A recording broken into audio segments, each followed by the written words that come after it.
चेहरे को निखारना चाहते हो, चेहरे के दाग धब्बों को साफ करना चाहते हो, इस तरीके की गोरी निखरी हुई ग्लोइंग स्किन चाहते हो तो आपको जरूरत पड़ेगी आलू के इस स्टार्च की। ये देखिए इस तरीके से मैंने ये देख ही सकते हो आप, यहाँ वीडियो में भी दिख रहा होगा आपको, ये जो व्हाइट व्हाइट आपको दिख रहा है तो ये है आलू का स्टार्च। और कैसे आपको इसे तैयार करना है पहले तो आपको वो सीख लेना होगा। ध्यान से सुनिएगा, पूरा वीडियो अच्छे से देखिएगा, नहीं तो छोटी छोटी चीजें आप मिस कर जाते हो, फिर बोलते हो रिजल्ट नहीं मिले। तो पहले तो किस तरीके से इस स्टार्च को तैयार करना है पहले आप यही देख लेते हैं। इस रेमेडी के लिए हमें आलू का स्टार्च चाहिए, तो कैसे आपको आलू का स्टार्च लेना है वो मैं बता रही हूँ। तो देखो आलू को आपने लेना है छिलके के साथ। ये देख सकते हैं कि मैंने एक अच्छा सा साफ आलू लिया, उसको अच्छी तरह से धो लिया, मिट्टी गंदगी जो भी थी इसकी तो वो बिल्कुल पूरी तरह से साफ़ हो जाए। और छिलका उतारना नहीं है आपने। अब क्यों नहीं उतारना, क्योंकि ये जो आलू का छिलका होता है ना, इसी के साथ ही पोटाशियम भरपूर मात्रा में होता है। जब आप मोटा मोटा छिलका निकाल देते हो ना तो वो मोटा पोटाशियम जो है इसका वो भी इसके साथ ही चला जाता है। तो इसलिए आपको छिलका नहीं उतारना है, बस इसी तरह से एज इट इज़ इसको लेना है। और फिर क्या करना है आपने कि ग्रेटर की मदद से ग्रेट करना है आपको। इस तरीके से पूरा का पूरा ये आलू आप ग्रेट करोगे। आलू एक तो टैनिंग को कम करता है, अगर फेस के ऊपर टैनिंग हो गई है, स्किन के दाग धब्बों को भी लाइट करने का काम करता है। कुल मिलाकर के मतलब आपकी स्किन को गोरा करने के लिए जो आप बार बार पूछते हो, सबसे बेहतरीन इंग्रेडिएंट है। इससे स्किन में ग्लो भी आता है।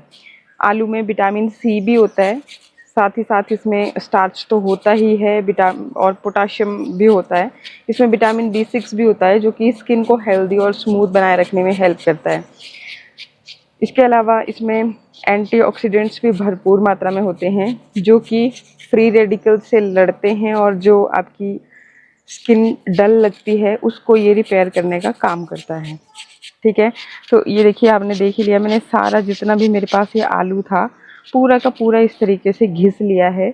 और ये देखिए कुछ इस तरीके से हमारे पास जो आलू है वो घिस के अभी रेडी हो चुका है। अब आपने देखो क्या करना है, इस तरीके से ये जितना भी पल्प हमने रेडी किया इसको लेना है आपने इस तरीके से, और इस तरह से ये देखिए निचोड़ करके जो भी रस है। और अभी आप देख ही सकते हो कि इसका जो कलर है वो आपका थोड़ा सा ब्राउन होने लगा है। पोटाशियम है इसमें, स्टार्च है इसमें, इस वजह से इसका कलर जो है ब्राउन सा होने लगा है। और ये जो आपके पास अब लच्छे बच गए, इसका कैसे यूज़ करना है वो भी मैं आपको आगे बताती हूँ। इसको भी आपको फेंकना नहीं है क्योंकि ये बहुत काम की चीज़ है। इससे आपके जितना भी कालापन है, जैसे हाथों पे हमें कालापन हो जाता है, इस तरह से पैरों पे हो जाता है, तो इसको दूर करने के लिए ये बेनिफिशियल है। कैसे करना है आपको, जस्ट इसके अंदर क्या करना है कि आपने थोड़ा सा हनी ऐड कर लेना है और इसको इसी तरह से अपने हाथों पे, पैरों पे, या आपकी नेक पे बहुत ज़्यादा कालापन हो गया है इस तरीके से रगड़ना है जेंटली, हल्के हाथों से। तो आप देखोगे कि सारी, ये देखिए यहाँ पर भी आपको नज़र आ रहा होगा, तो ये देखिए पूरा मतलब साफ़ कर देता है। अभी देखो कैमरा में इतना अच्छे से क्लियर नहीं होता, जब आप खुद यूज़ करोगे तभी आपको पता चलेगा। काफ़ी ज़्यादा क्लियर हो जाती है इससे स्किन। तो लगभग 2 चम्मच के जितना अभी आपके पास आलू का रस है, और देख सकते हैं आपके आलू के रस को जब आप इस तरीके से छोड़ देते हो तो क्या है कि ये इस तरीके से ब्राउन होने लगता है और काला पड़ जाता है। तो आपने क्या करना है, क्योंकि स्टार्च को पूरी तरह लेने के लिए हमें थोड़ी देर इसको, ये देखिए जो नीचे नीचे जम रहा है ना वाइट कलर का, ये स्टार्च चाहिए। तो इसके लिए आपको थोड़ी देर इसको इसी तरह से छोड़ना पड़ेगा। तो देखो अगर आप इसमें नींबू का रस ऐड कर देते हो, ये देखिए मेरे हाथ में नींबू है, नींबू का रस ऐड कर देते हो तो ये जो आप ये कलर देख रहे हो, देखो अभी डालते ही आपको पता चल जाएगा। तो ये जो ब्राउन जैसा कलर है वो आपका नहीं होगा, मतलब कि ये जो आपका आलू है वो काला नहीं पड़ेगा। ये देखिए अभी हो गया ना ये वाइट सा। तो बस आपने अगर नींबू का रस इसमें ऐड कर दिया तो ये बिल्कुल वाइट ही रहेगा, ख़राब नहीं होगा, काला नहीं पड़ेगा। बाकी जिन लोगों को सूट नहीं करता है नींबू तो वो यूज़ नहीं करेंगे, क्योंकि बहुत सारे लोगों का कहना होता है कि उनको नींबू सूट नहीं करता है। तो तब आप इसमें स्किप कर सकते हो नींबू को, या फिर 2-3 बूंदे डाल दीजिए, तब भी आपका ये जो आलू का रस है वो काला नहीं पड़ेगा। ठीक है, बाकी काले पड़ने से कोई दिक्कत नहीं है, देख ही लिया आपने, मैंने पहले भी आपको दिखा दिया कि जैसे आपने रस जो था इसको हटाओगे तो जो आपका स्टार्च है वो इस तरीके से नीचे जमना शुरू हो जाएगा, बस थोड़ी सी देर रखोगे तो बस आपने इसको थोड़ी सी देर के लिए इसी तरह से रखना है, ज़्यादा नहीं, बस 1 मिनट के लिए। बाद ये जो ऊपर आपको झाग जैसा नज़र आ रहा है ना, तो ये आपने हटा लेना है, ये हम यूज़ नहीं करेंगे। इसी से जो लोग कहते हैं ना कि हमारे को आलू लगाते ही इचिंग सा होने लगता है, तो वो इसी की वजह से होता है। तो ये अगर आपने हटा दिया तो आप आलू को लगा सकते हैं। बाकी ऐसा कोई नेचुरल इंग्रेडिएंट जिससे आपको सूट नहीं करता है, एलर्जी होती है, तो उसको आप स्किप कर सकते हैं। तो अगर आपको नींबू सूट नहीं करता है, अगर आपको आलू सूट नहीं करता है, ये सबसे अच्छा तरीका है। तो इससे देखो नींबू ऐड करने के बाद ही ये जो झाग है ये सारा अलग हो जाएगा। ठीक है, तो इसको आपने बिल्कुल हटा देना है, साइड कर देना है। बाकी ये जो पानी होगा ना, ये देखिए जैसे मैंने बोला था कि आपको सिर्फ स्टार्च ही चाहिए, तो आपका ये जो ब्राउन ब्राउन कलर का पानी है, ये देखिए स्टार्च जो है नीचे, ये वाइट वाइट लेयर जो है ये जमना शुरू हो गई है, ये है आपका स्टार्च। और ये जो पानी की तरह आपको दिख जाएगा, ये देखो ये पानी पानी जो है ये ऊपर से आपने इस तरीके से निकाल लेना है। एक्स्ट्रा लगभग 2 चम्मच के जितना हमें आलू का रस चाहिए, तो ये पानी भी आपको निकाल लेना है। ये देखिए जैसे ये हटेगा ना, तो ये पूरा, ये देखिए यहाँ पे ये पूरा स्टार्च ही आपका वाइट कलर का जो पाउडर की तरह दिख रहा है। तो बस यही हमें चाहिए, और पानी पानी आप यहाँ से निकाल। तो स्टार्च आपके पास आ गया, जो पानी पानी था ऊपर का वो हटा सकते हैं आप, लेकिन लगभग 2 चम्मच के जितना ये आपके पास होना चाहिए, तो एक आलू के अंदर इतना निकल जाएगा बहुत ही इजीली। तो अब ये आपने क्या करना है, देखिए थोड़ा बहुत पानी बच जाता है, कोई दिक्कत परेशानी वाली बात नहीं है। आप इसको अच्छे से ऐसे मिक्स कर लोगे तो ये अच्छे से मिक्स हो जाएगा। बाकी अगर सिर्फ स्टार्च स्टार्च ही देखना हो तो ये नीचे बैठ जाता है जब 1 मिनट आप इसको रखे रखोगे। चलिए, स्टार्च आप अपने पास आ चुका है। अब क्या करना है आपने क्या करना है कि ये लेना है फिटकरी का टुकड़ा। ठीक है, यहाँ पे मैं फेस पैक भी आपको बता रही हूँ, वो भी आपको जरूर लगाना है, तभी रिजल्ट आएंगे। लेकिन फेस पैक को लगाने से पहले हम अपनी त्वचा के जो छोटे छोटे पोर्स होते हैं उनके अंदर धूल मिट्टी गंदगी चली जाती है, और जो आपके दाग धब्बे हट नहीं रहे हैं। बहुत बार लोगों का क्वेश्चन रहता है कि भाई हमने तो सब कुछ ट्राई किया लेकिन बिल्कुल भी रिजल्ट नहीं आता है, फेडअप होने का नाम ही नहीं लेते हैं दाग धब्बे। तो ये जो रेमेडी है ये आपको तुरंत रिजल्ट देगी, पहली बार में रिजल्ट देगी जब आप यूज करोगे। लेकिन इसी तरीके से आपको यूज करना होगा जैसे मैं बता रही हूँ। ठीक है, तो अब आपने फिटकरी का टुकड़ा लिया, यहाँ पे लगभग 2 चम्मच के जितना आपके पास आलू का रस है, इसको डायरेक्टली आप चाहें तो छोटा सा टुकड़ा इससे तोड़ करके वो भी ऐड कर सकते हैं। मैं ऐसा नहीं कर रही हूँ क्योंकि मुझे फिटकरी की ज़रूरत होती है। तो ये देखिए बहुत ज़्यादा देर नहीं, इस तरीके से आप इसको इसमें डिप कर लीजिए, 2-3 बार इस तरीके से घुमाइए, और बहुत ज़्यादा देर के लिए नहीं, बस इतना सा ही। अब इसके जो फिटकरी के थोड़ा सा ऐसे रख लीजिए, तो जो फिटकरी के गुण होंगे वो सारे इस जो आलू का रस है इसके अंदर आ जाएंगे। स्टार्च तो इसमें है ही, तो ये इसके अंदर आ जाएंगे। अब आपने इसको फिटकरी के टुकड़े को निकाल देना है, इसको दोबारा से धो करके आप रख लीजिए, क्योंकि इसमें प्रॉपर्टीज होती है, ये कभी भी खराब नहीं होता है, सालों साल चलता है। इसमें एंटीबैक्टीरियल एंटी इन्फ्लेमेटरी प्रॉपर्टीज होती हैं। ठीक है, तो ये मतलब अगर आप गंदे पानी में भी ऐसे घुमाओगे तो उसको भी ये शुद्ध कर देता है, इतना ज़्यादा पावरफुल होता है। और यहाँ आपकी त्वचा के लिए भी बहुत ही कारगर ये साबित होने वाला है। एक तो आपकी स्किन को फेयर करने का भी काम करता है।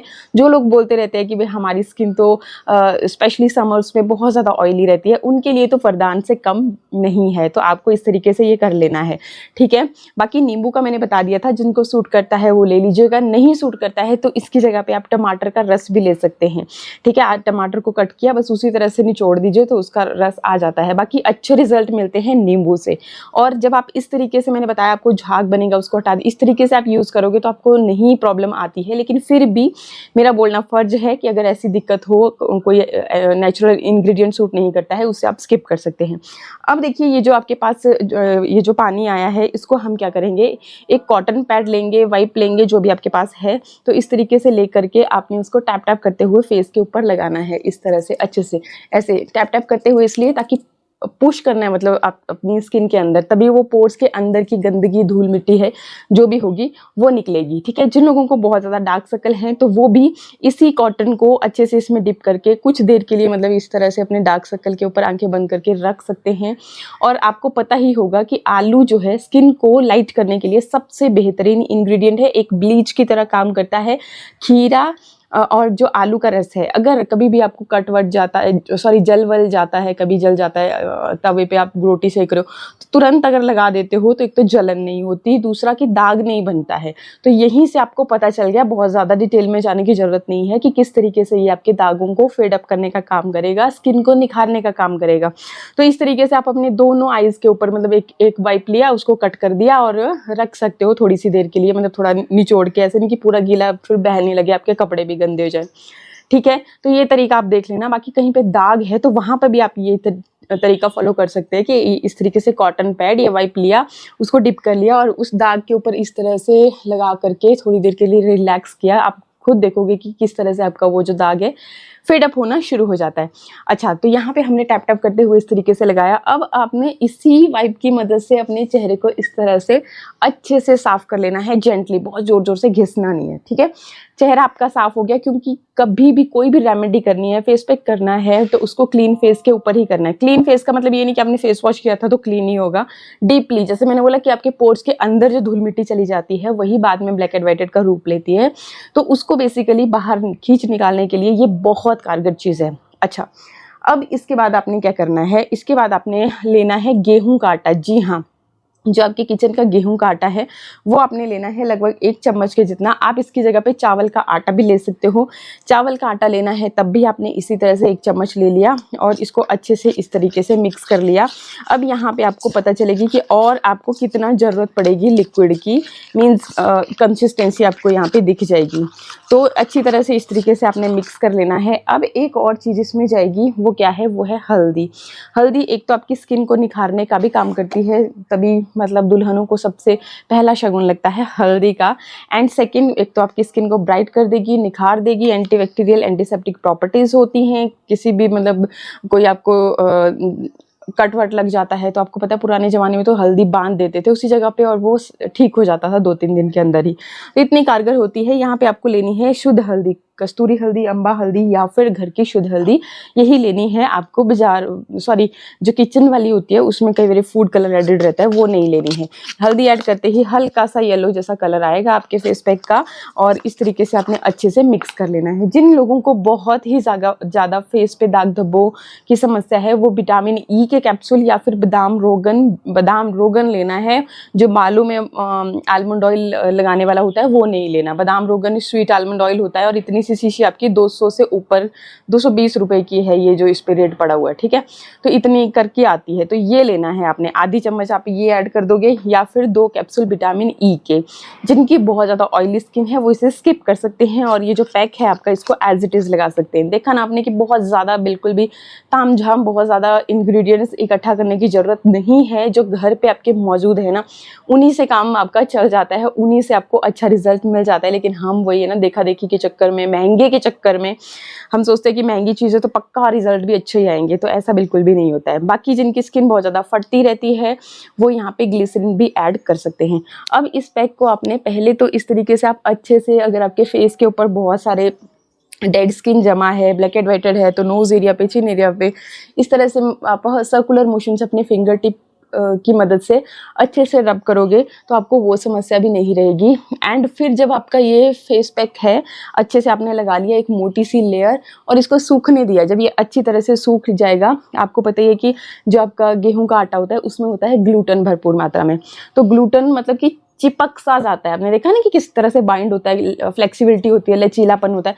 तो ये क्या करता है, फिर आपके फेस के जो अनवांटेड हेयर है उसको भी रिमूव करने का काम करता है। जब ये बिल्कुल पूरी तरह से सूख जाएगा तो आपने इसको अपवर्ड डायरेक्शन में, इस तरीके से अपवर्ड डायरेक्शन में उतारना है। स्किन को बेशक चाहे से इस तरह से पकड़ के रखिए, खींचनी नहीं चाहिए स्किन।